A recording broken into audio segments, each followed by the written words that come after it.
of COVID. I don't know why she's not. Okay, well, I have 7 o'clock, and I think that we are ready to call Committee of the Whole to order for Monday, January 10th, 2022. The first item that we have on the agenda is a carryover from last year, ordinance 9. And I will turn it over to City Engineer or Director of Public Service. Yeah, Mr. Moorhead will be presenting this one to you tonight. All right, thank you very much, Ms. Bowers. This item was brought back to committee to have some discussion about utilities. Originally, we presented this, and for the benefit of our new council members, I'll just go through the original presentation and address the new items that we've got to discuss today. This item is a request to award a contract to GPD Group for the design of 5 streets that are to be rebuilt. Normally, the City of Gahanna's street rebuild projects take place in-house. We have record plans for almost all of the subdivisions within Gahanna, and our team in the engineering division go through and work with contractors to reconstruct those streets in the same configuration that they were originally built at. These 5 streets all have their own quirks and nuances, but the common thread is that what we want to rebuild in their place is not exactly what is out there today. And because of that, we are pursuing a design contract to survey the streets, evaluate the utilities that are out there, and then plan for a new road section to be constructed as part of a future capital project. Now, generally, we're trying to add parking on street where possible. We are adding curbs and gutters where they do not exist today. We're adding sidewalks to road connections so that we can maintain pedestrian access throughout the neighborhoods. And those things are all happening with these streets. The 5 roads that are subject to this contract are Heil Drive, Laura Drive, North Street, River Drive, and Rocky Fork Drive North. And the specific sections are in the action item as far as what extents of those roadways we'll be reconstructing. Excuse me. Construction is expected to take place in 2023. Design will be ongoing throughout the year of 2022. And you'll notice in the funding breakdown for these projects, all of the dollars have been appropriated for this design work, but they come from a variety of different accounts. Some of these streets were individual capital needs assessment projects that were funded. Some of these streets were part of a prior street program, and owing to utility conflicts, we were unable to complete it as part of that program. So the work was non-performed through that construction contract and has been carried forward to this project. You'll also see funding from our utility accounts in this breakdown. So where you see the numbers that begin with a 6, Grant, I'm looking at you. Correct. Confirmation? Okay, so those numbers are utility specific. So we have separate funding for water utilities, sewer utilities that we collect rates from. We collect fees for those services. And some portion of those funds are being used to design the utility components of these streets. So that is the breakdown of this item. Again, it's a request for an ordinance authorizing the mayor and the Director of Public Service to enter into contract with GPD Group to complete the surveying and design of these road reconstructions. The conversation at the committee meeting in December highlighted what has been an ongoing conversation about utilities, above ground utilities particularly, and whether or not and where the city should focus on moving those underground. So we went back and requested from our consultant that they evaluate that as part of this contract. So you have a revised proposal in this attachment, and we've highlighted the only change, and that takes place on the 3rd page under Task 2, where the engineer is going to be coordinating with American Electric Power to evaluate the cost of moving above-ground utility lines underground. Now, this only applies to North Street. That is the only street of the 5 in this contract that have above-ground utilities in the right-of-way. And just to point out what this would mean and why this would be different than a normal utility relocation as part of a project. When the city of Gahanna constructs something within the public right-of-way, whether it's a road or a sidewalk or a utility, we are the owner of that right-of-way. And utilities that are in conflict with our planned work, meaning their utility line crosses our storm line or whatever may be the case, they have an obligation to move at their expense out of the way of our project. It's their burden for being granted the right to be in our right-of-way and to operate their utilities in Gahanna's right-of-way. This is different because these utilities already have a home in our right-of-way, and the above-ground utilities that exist in Gahanna on aerial lines, asking them to move underground is a request. It's not an order. And so that request comes with a financial impact where the city would be financially responsible for paying that utility to move their lines underground. Now, in a power pole situation or an above-ground utilities, the poles are owned by American Electric Power, and they hold the lines that are on top of the poles, the actual electric lines. But below the pole, lower down, are the communications lines, other carriers. They're a variety of owners, Time Warner, Spectrum, AT&T, Verizon. Those utilities lease space from American Electric Power to be on those poles. So what this task is saying we will do is we're going to contact AEP and request a price from them to move their power lines underground and abandon the poles. Because the other utilities lease space on the poles from AEP, we will separately have to request pricing from those utilities and find a place within the right-of-way to put those utilities underground as well. Now, above ground, they're clustered on the pole, and they're okay with that, but once you move them underground, these utilities have spacing requirements. So AEP's lines would not be in the same location as the other carriers' lines in this configuration. That's the background of what we were, I believe, requested to look into, and we've got a task item here to address that. We will be getting a price from those utilities for North Street to do this work so that we can have an ongoing conversation about what this would look like, what it would take to do these types of utility relocations, and maybe have a little bit better detail when we talk about capital projects as to where do we go forward and do this or not do this.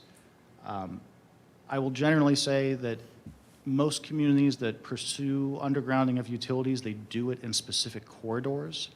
It's a very high cost proposal, and the value that you receive from that in most central Ohio areas is an aesthetic value. Now, it's not to say that can't be done, but it's best planned on a regional basis so that utility operators are not pursuing this on a 500-foot section of street at a time. They can instead plan for this over a larger area and work with their providers and their plans to make sure they don't disrupt services to the residents that they are serving through their utilities, and that they follow through with this in a way that mirrors a long-term commitment from the city.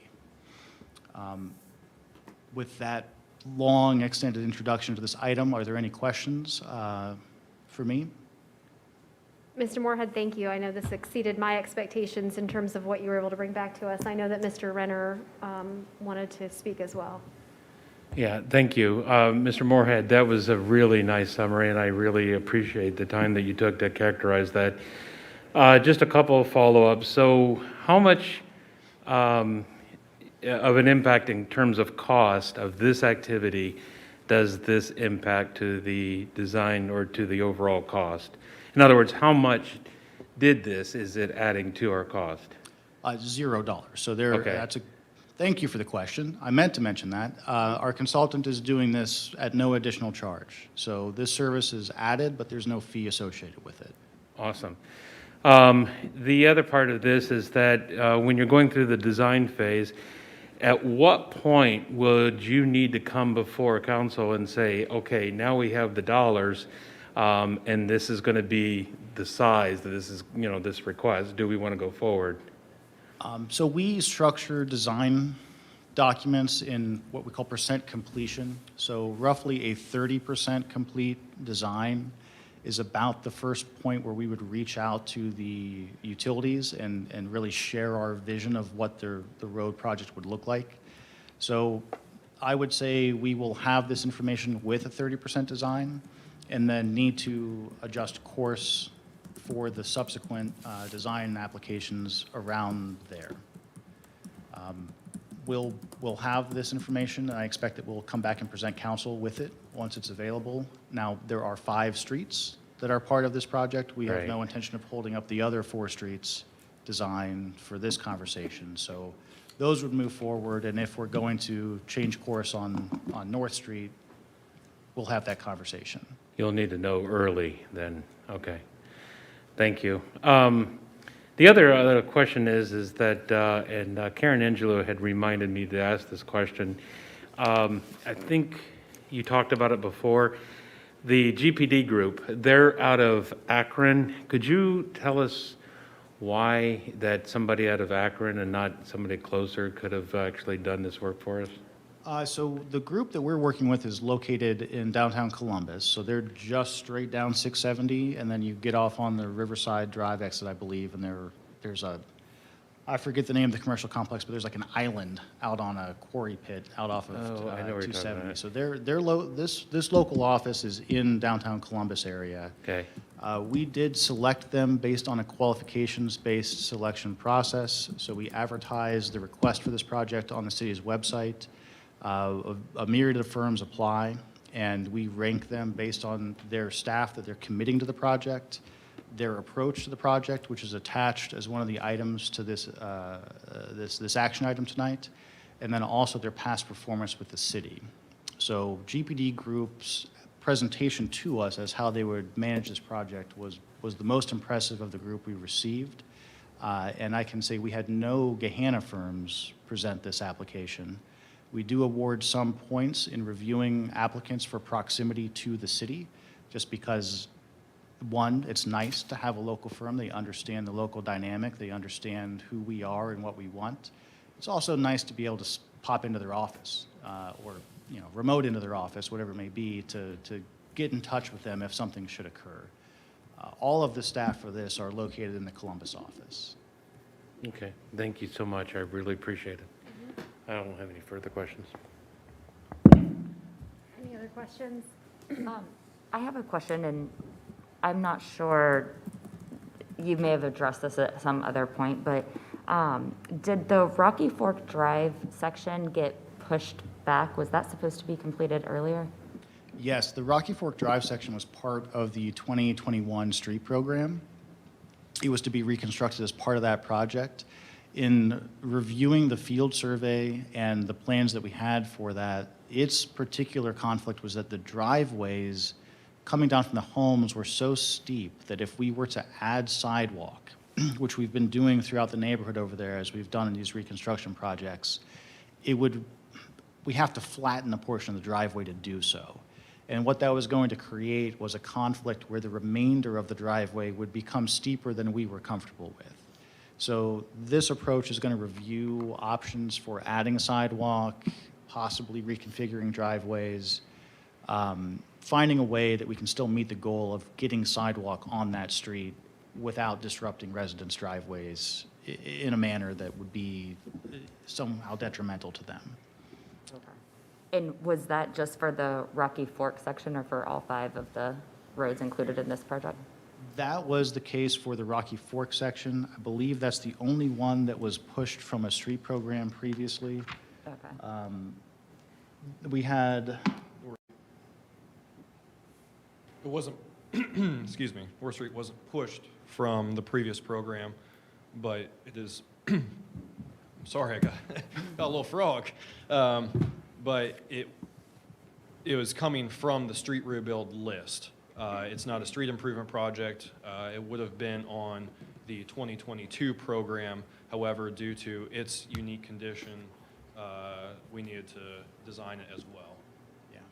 But it was not pushed from a previous program. Okay. Will that one have any type of priority in getting these 5 roads done, or is that to be determined later? The Rocky Fork Drive, you mean? Rocky Fork Drive we will push these street programs forward. Our goal is to get them designed so that they can be bid as part of the larger street program contract. We're going to miss that opportunity for 2022, but the goal would be that we get these done in time for the 2023 project bid. And I believe these are all targeted to be ready for that timeline. Okay. And so did that one already receive the stormwater drainage? Is that why that wasn't part of that road was the only one that wasn't going to include that? That particular street, we did not forecast a need for any stormwater reconstruction or utility work on it, so its scope doesn't include those assets. Some of the other roads, Laura Drive and Heil Drive, for example, and North Street and River Drive, each of those roads is kind of a ditch section road. They don't really have robust underground storm sewers as part of their design. Rocky Fork Drive does. It does have curb and gutter, it does have storm sewer, and so it wasn't part of the scope for that particular street because we think what's there in its condition is good enough that we can reconstruct on top of it and continue to utilize it. Okay, thank you for catching me up. Yes. Oh, No, go ahead. You sure? Yeah. Oh, thank you. Excuse me.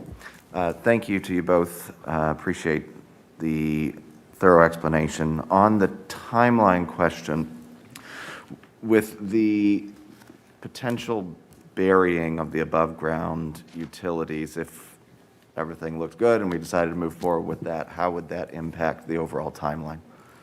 If we were to move forward with burying above-ground utilities on North Street, it is not uncommon for that work to take 6 to 9 months to complete. Wow. Upon notification to the utilities to get them moving. And that is, I can say recently, utilities tell you it will take them 6 to 9 months to relocate, and that doesn't happen. So it would be a substantial delay. I would not expect we would be rebuilding North Street with the 2023 street program work if we did relocate utilities. Thank you. Thank you, ma'am. Excuse me, for the Rocky Fork North, would they consider sidewalks only on one side of the street because of the steepness? I mean, we've done that before in other places. I just wondered if that would be a consideration.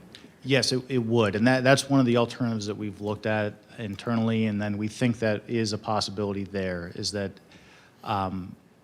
sidewalks would go on one side of the street, and we potentially shift the entire street over a few feet to one particular side. The driveways are not as steep as they are on, I believe, the north side. So there's a lot of moving around alternatives to try to figure that out, but we are willing to put sidewalks in on one side if that's all we can get. We still Right. want that pathway connection. It's a fairly busy pedestrian route coming from Rocky Fork down to the light out here, especially to the Speedway and to the Kroger, and so we want to make sure that we have pedestrian facilities extending back into that neighborhood. Okay, that's great. Yes, Grant. I do have one additional item to add on to what Mr. Moore had said, and actually one of the points that Councilman Renner brought up is that GPD Group is doing this. They're obtaining these quotes at no additional charge this time. However, we would expect a charge for this type of service with other contracts in the future, as well as if we do look to move forward with relocation of utilities underground, there would be additional design fees with that. So I just wanted to couch that information. Thank you. All right, anything else on this item? All right. Thank you both for your presentation tonight. We appreciate it. With the amended Exhibit A, I had talked to Crystal about this, so it seems that we should be able to move forward with the second reading at the next council meeting. Just noting that there would be an amended Exhibit A and identifying that specifically in passing in voting on the legislation. Okay. Moving on, item C on the agenda, Item 1, we have an overview and a presentation of the legislative process that our council clerk will be providing to us tonight. Chair, may I? Yes. So I just wanted to, while Crystal gets ready, let me make sure. We have a lot of public input on our processes and that, we really always enjoy. And Crystal is the one that actually volunteered that we should probably go back and just do like a summary course again about what's the first reading, what's the second reading, and so we can go back through all those terms. The other thing that's really prevalent on my mind is we are losing Crystal at the end of this month, and because we have a Crystal, a council office functions really well with the administration and our whole legislative process as resolutions get processed from directors to the mayor to us and then on to our agenda. And so I asked her to actually take a look at this and put it as part of the presentation so that we can actually talk about this and make sure that everybody's acutely aware that when we lose Crystal and as we're finding somebody, we might hit some bumps along the road, and we need to be aware of what those bumps are. So, thank you. Thank you, President that's a carryover from 2021. President Renner for that introduction. Strike one. Yeah, sorry. So are you glad I'm leaving now? And Kevin has put this up on the screens there. Are they able to view from their iPads? They are. I'll go do. And then I think that people tuning in, watching the live stream are able to see this as well. So first I'll go over briefly the types of legislation that we see before council. This isn't working, Kevin. Sorry, bear with me. You said the space bar? You don't have it. Thank you. That's not doing it either.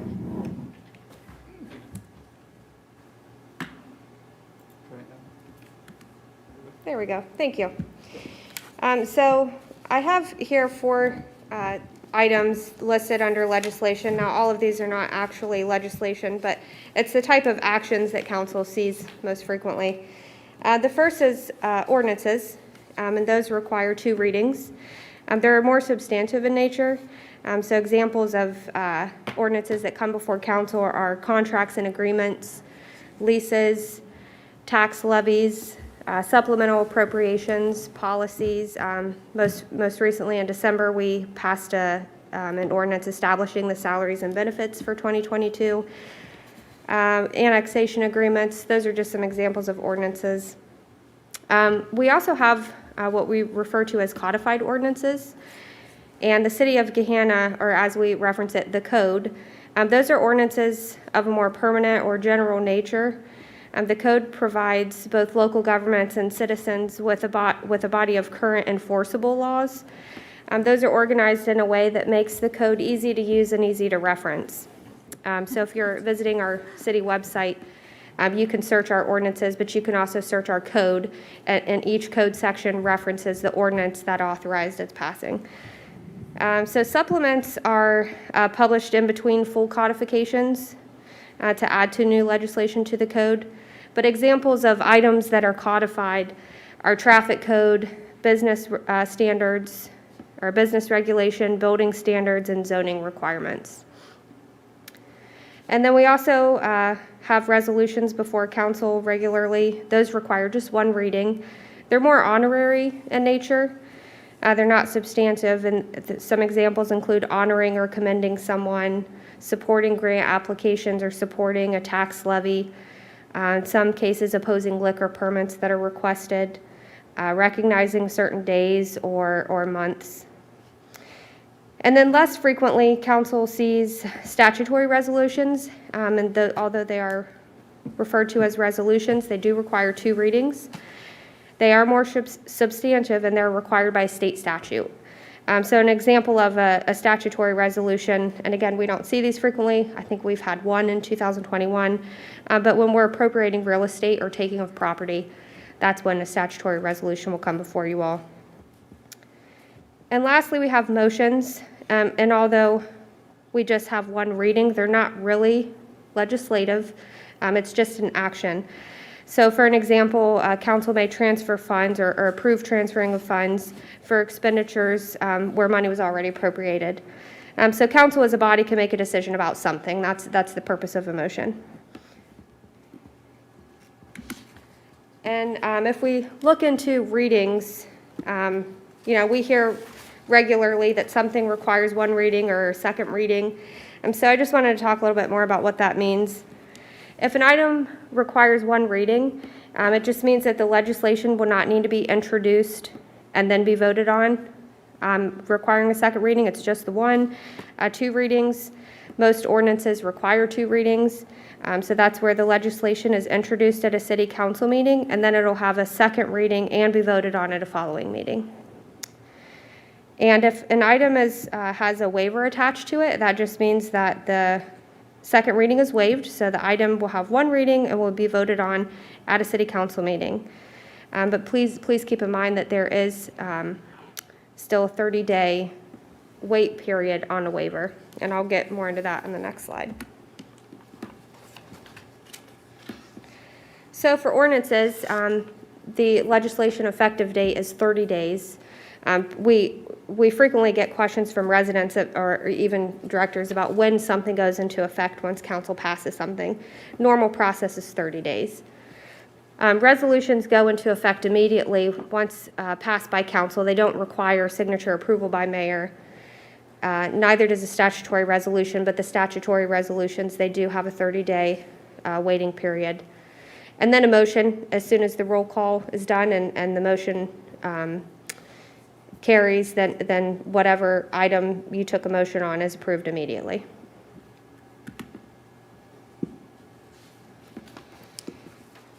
And then for a waiver, the second reading, it means that the second reading is waived. So you still, again, you have that 30-day waiting period after passage and signature approval by mayor. But it's just like the regular legislation.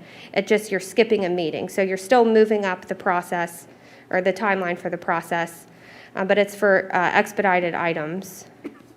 And then an emergency, items passed with an emergency language, they're effective immediately upon signature approval by the mayor, and they do not require a 30-day waiting period.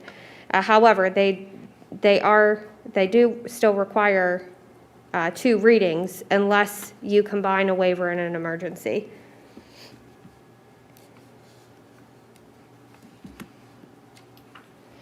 All right, and we just heard earlier on the agenda, an item was carried over from the last committee. So I wanted to kind of talk about what it means to go on in a consent agenda and a regular agenda. So a consent agenda is when an item is placed on the consent agenda from the committee meeting.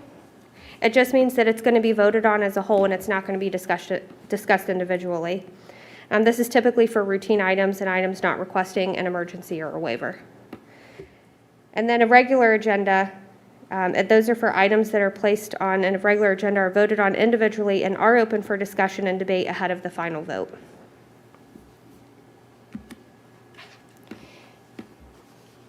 Now, I don't know that you can see that up there, but I'll kind of walk through the administrative process. So this process just explains how items get from our office to a committee agenda. So on Tuesday, ahead of the committee meeting, an item is proposed or announced at the mayor's staff meeting. And then the director provides a draft request for council action to the mayor. Once the mayor has approved that or edited it, then she submits that to the clerk's office, and that is submitted no later than end of business day on Thursday. And again, this is all the week before the council meeting. So once the mayor's office has done the final handoff to my office, how we move forward with that is on the final request for council action. That's how I draft the legislation. That's how the clerks draft the legislation. So prior to getting that on an agenda, we draft the legislation, make sure that we've got all the attachments, exhibits, things like that. Then we submit that to the chair, to the vice president of council, and they have the final approval for the agenda items. So once our office has heard back, usually this happens between Friday morning and Friday afternoon, we get the go-ahead to publish the agenda. So that's how we move forward with the items legislatively or administratively before it comes to a committee meeting. Now, once an item gets to committee, there's a few different ways that these items can move forward.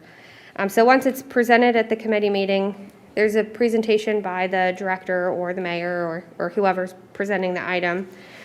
Council might have questions and request that the item be held in committee for further discussion. Thank you, Pam. If there's a comfort level of moving the item forward, it can either be sent to a regular meeting with no need to come back to committee, and it will get introduced, which is the equivalent of having a first reading. And during the committee meeting, that's when council decides if something can go on the consent agenda or the regular agenda. But sometimes, and as you saw tonight, again, an item is allowed to move forward to be introduced to have its first reading, but there might be further questions about the item. So council's requested that it does come back to committee for further discussion. And that concludes my presentation, although I did forget to add that during the administrative process, in order to help the mayor and her team as best as possible, each year at the beginning of the year, we provide, it looks like this. I can send it to you all if you want, but it just has a calendar, so it really helps everyone plan. If they're looking at a contract or planning for street rebuilds or whatnot, and they typically know the process takes X amount of time, they can look at this document that our office has created, and it tells you if it's going to be on this committee date, it needs to get to the mayor by this date, it needs to get to council's office by this date. So it's very helpful, and also includes holidays and things like that so that everyone can plan. Other than that, I don't have anything further unless you all have questions. Yeah, I think Council President Renner has some questions. I do. Thank you, Chair. Crystal, so that on that last note, that calendar that you publish, you work with the administration to create that, and so everybody's copacetic with that? We just provide it to the administration. It's based off of a few things. One, so we put in a tentative deadline for when items need to get to the mayor, of course, because the mayor can determine that, on her own. So we've asked, at the beginning of the year when we create this, Mayor, what is your deadline? So we plug that in for her, but that, that can change at her discretion. But then we have the final report and attachments that are due to the council office. That's something that is spelled out in the council rules of procedure. So that's where that information came from.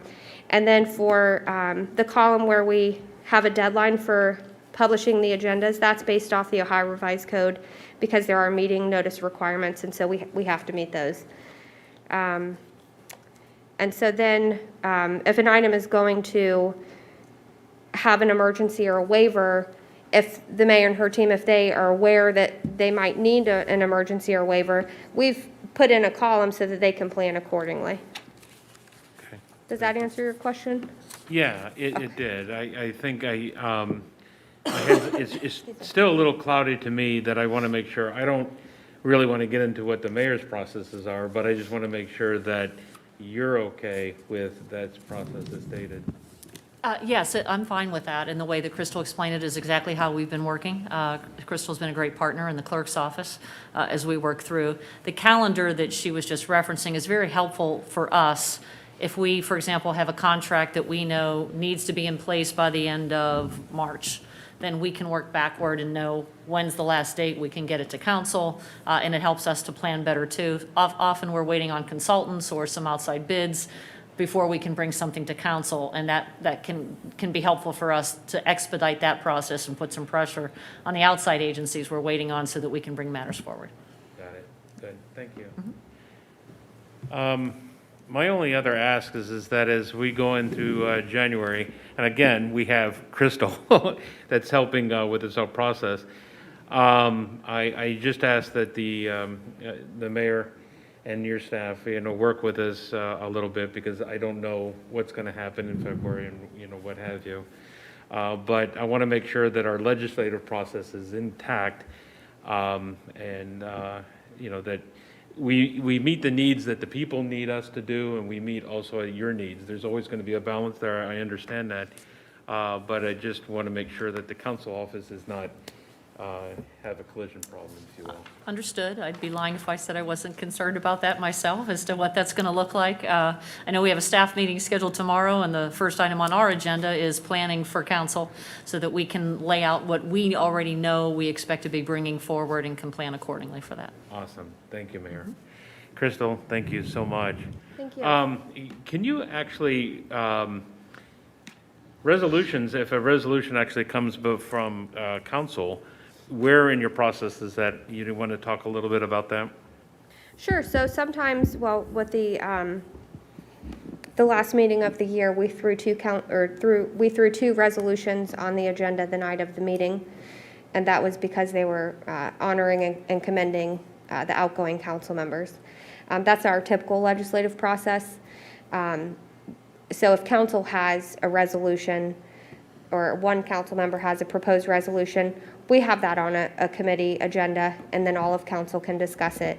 And again, that usually includes the ones where you're honoring and commending someone, or recognizing National Distracted Driving Awareness Month, as an example. Those do typically go before council at a committee meeting ahead of it going on an agenda. But again, in that instance, we were trying to surprise the outgoing council members. Good. All right.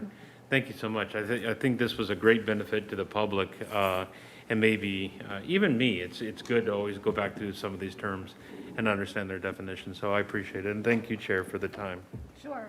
Yeah, Crystal, just kind of as a follow-up on the last piece, when an item comes after it's had its reading, can you talk a little bit about the amendment process and sort of what has to be done through the amendment process if after a first reading an item goes back to committee, and then it comes forward for second reading? Can you talk a little bit about that? Certainly. Chair, when we have an item come before us, it's moved out of committee and introduced, and then council has requested that it return to committee or be held in committee for further discussion. If there are any amendments made during that time, yes, we do have to, at the next meeting, before approving it, you can request that the ordinance be amended and then vote on the amendment. But in any case, if anything has changed, it has to be amended before it can be adopted. Thank you. Okay, anyone else from council have any other items on the legislative process? Yes. The only thing, Crystal, can you explain that if something's passed by emergency, that prohibits it from, takes it out of, like, you can't have a, referendum against it? A referendum can't be against I'm not saying it right, I can't think of the right words, but if something's passed by emergency, it's not subject to a referendum petition, I believe, or initiative petition. I would defer to the city attorney on that question. One or the other, I can't remember. They still can do it, but they just can't do it before it goes into effect. And so then they would have to file with the courts directly and not go forward with the procedure you're talking about. So it still can be done, but it just has to be done through the courts. Okay. Because it automatically goes into effect. But yes, you are correct. It can't be done one way, but it can be done another. And That's just another reason why emergency is used rarely. And thank you for bringing that up again, Councilmember McGregor, because there is an exception too with an emergency. We have requirements that if something is being passed with an emergency, you have to have a supermajority. Have to have a what? Sorry, you have to have a supermajority of Okay. votes, not just for normal legislation. It just has to be a majority of votes. Yeah. Yeah, I was like looking in our rules earlier, and I don't see supermajority defined. I see a 3/4 majority. So would that be 6 of the 7? Is that what you mean by a supermajority in that context? Yes, I do, but there's also, if, say, a council member is absent, then there has to be, like, if there are 6 council members present, there has to be 5 of the 6 that vote in favor. Okay, thank you. And then I think, just sort of to dovetail on that, circumstances in which emergency is permitted to be used, are there requirements or parameters on when we are permitted to pass items by emergency? There is a clause that says it has to be for the public safety and welfare. It's at the bottom. I apologize. I could pull it up for you if you want, like Sorry. verbatim, but. It's health, Peace- peace- safety, and welfare? Yes, that's correct.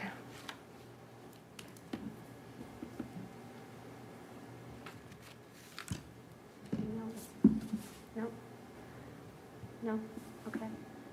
Well, I think this dovetails really well into the next agenda item, which is review of council rules. And I think we don't have any presentation planned tonight. Certainly, we're open to having a discussion, but I would suggest that if you have topics that you believe or areas that need to be addressed, that perhaps we work through council office on any of those changes. Does anybody have any topics or areas that they want to speak to tonight? Yes. Just to reiterate, it's going to be redundant. Everybody got the email from Pam about that one change about the position on the Parks Foundation, and so that we'll have to take care of that, amend the council rules for that. So. And just, I think, to bring the balance of my colleagues up to speed as well, there's also been some discussion about communication and how to address correspondence items that council office receives. And so I think that might be an ongoing discussion. How do we address that as a body and navigate when an item is sent to all of us or to council office, when is it presented as a correspondence and action item at a regular meeting? I did not say that very well, but if you want to weigh in or no. No, I think that's fair. It's just that we're living in this pandemic times, and I think it's heightened the awareness that sometimes council office and council receives emails letters that they would like read in the hearing of the visitors. We have a policy that you have to be here, and for the record, to actually have hearing of visitors to show up in minutes. And so the question is, I guess, in those cases, is that become a correspondence and action? And what do we do with it, to your point? And there might be other cases, use cases that I'm not thinking of. But how do we handle electronic information, especially if somebody requests that it's part of the record? I think I'll just stop there.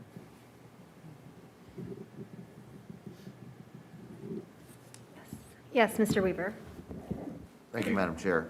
I think it would be helpful for me and perhaps the public at large to discuss our representatives and how we came to get the list of representatives that are in the rules, and perhaps what we want that to look like moving forward, encouraging those bodies to come participate before council, or expanding that, minimize, we certainly don't want to minimize public participation or our participation in the public, but I think that'd be worth a conversation. Any other items? Okay. And of course, as something comes up, please feel free to notify council office. Yes. Thank you. Just to answer your one question, the charter in section 4.15 states that each emergency ordinance shall require the affirmative vote of at least 6 members of council if all members are present, or the affirmative vote of at least 5 members if 1 or more members are absent. So if 2 are absent, then it takes 5 out of 5 for an emergency to go into effect. Thank you, Ray. You're welcome. Yeah. Okay. All right. With that, I think we'll move on from item 2 to item number 3, the suggested council resolutions for 2022. In an effort to help keep organized and help our clerk and our deputy clerk, who will, I assume will be helping us in the transition, and to again, I think, stay organized and to have better preparation.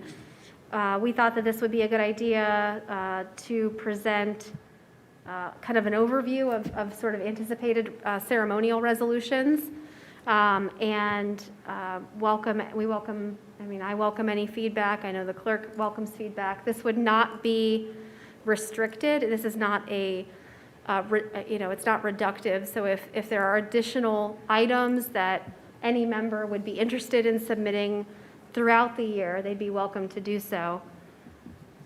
And I know that we've also been in touch with the mayor's office and want to partner with the administration to issue potentially joint proclamation resolutions on whichever of these are determined to be appropriate.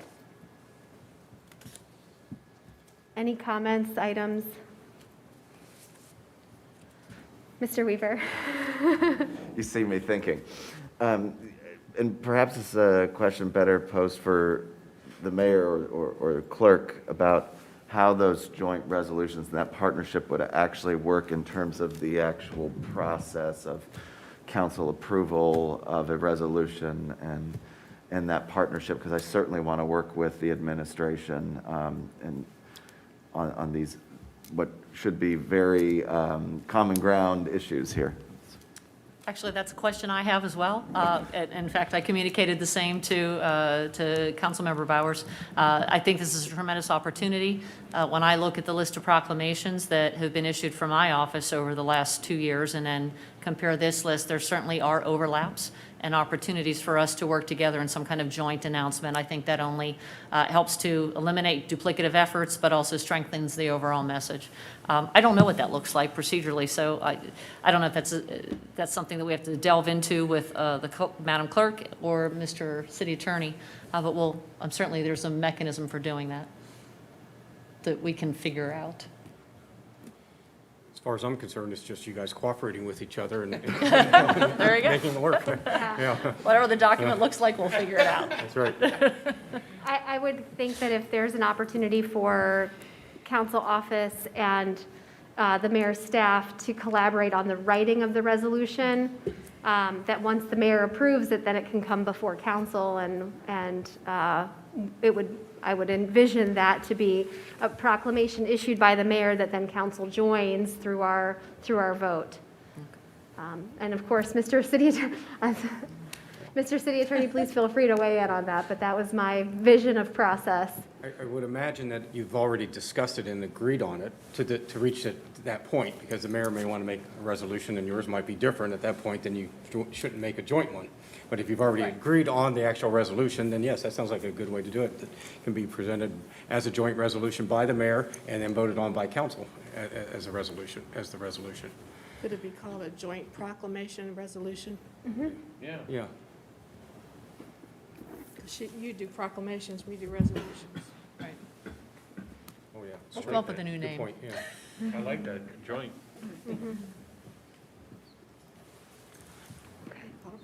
All right, Resolution. fantastic. Proclamation. I think if there are no other comments on the agenda for tonight, we can be adjourned. Mr. City Attorney, before we adjourn. I just wanted to put this in at the end. Both Vice President and President of Council have asked me a question, and I believe it's been passed around to Council, but I'm not going to be here the first of, what are the meetings for? The Facilities the workshop. facilities workshops, and, but I've talked to the people who are in charge, especially Crystal. She knows the Sunshine Law better than I do. Please, my understanding of how these are going to go, it's going to be presented by the administration. There's going to be questions and answers from both the public and the council. Council is just not allowed to debate what's going on. They can ask all the questions they want, but if it gets to debate, that should be put on an agenda. There needs to be minutes taken, and that it is going to be open anyway, so that part's good. But for council to debate, it needs to be on an agenda, and minutes need to be taken. So that's the one step. You got to make sure you don't step over during these workshops. Thank you.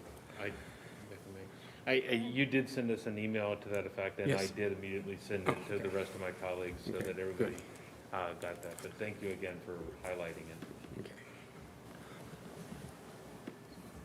Okay, I think with that, if there are no other additions to the agenda tonight, Mr. City Attorney, No. we will adjourn. Thank you. Thank you.